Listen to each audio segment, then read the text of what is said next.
Hi! Today's video, magluluto tayo ng beef pares mami. Nauna ko ng pinakuluan at pinalambot na rin itong ating beef.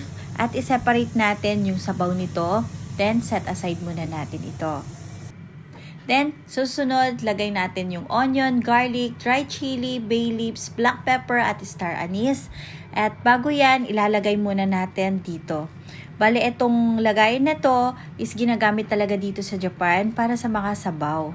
So, ito, nabili ko lang ito sa Daiso. Makikita nyo po ito sa kitchen area na para sa mga sabaw at para sa mga dashi. Then, ilalagay lang natin lahat dito.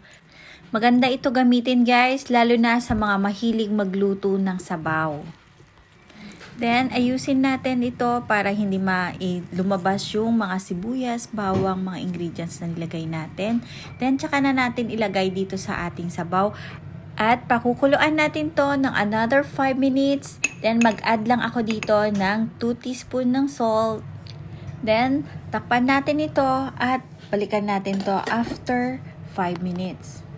Sa kawali, maglagay lang tayo dito ng cooking oil. Then, ilagay na rin natin yung ating garlic. Then, isangkot siya natin to until mag-golden brown. Then, kapag nag-golden brown na, hanguin. Then, set aside. Same frying pan, ilagay natin yung ating sibuyas. Tsaka natin to isangkot siyang mabuti.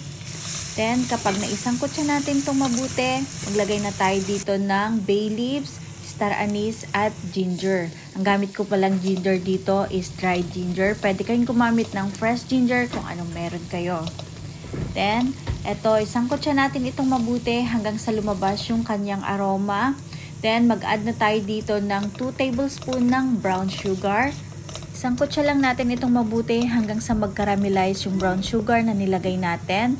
Then, add na natin yung ating pinalambutan na baka or beef.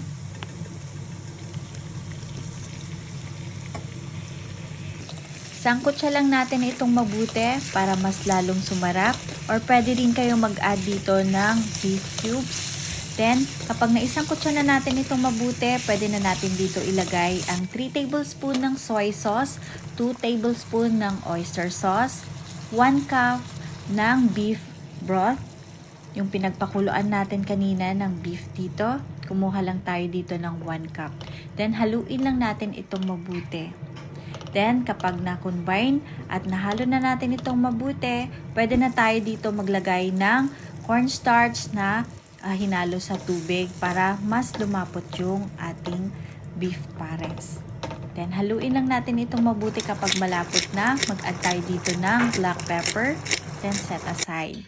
Then, sunod natin gagawin, magpakulo tayo dito ng tubig para sa ating noodles. Ito yung Miki noodles na nabibili dito sa Japan. Fresh po ito kaya kailangan natin itong pakuluan. Then kapag kumukulo na yung ating tubig, pwede na natin ilagay dito yung noodles.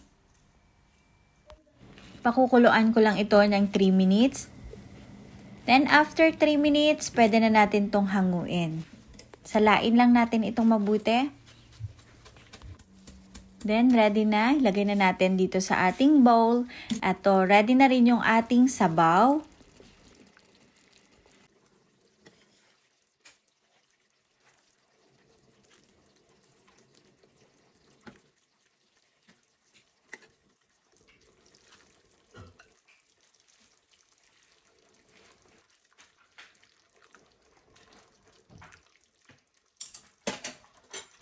Then, tsaka tayo maglagay dito ng beef pares dito sa ating mami.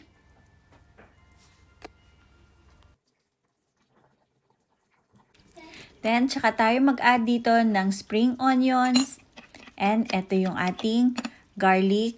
Ready na yung ating beef pares mami at ready na rin yung ating pares with rice. Thank you for watching! See you in my next video! Bye!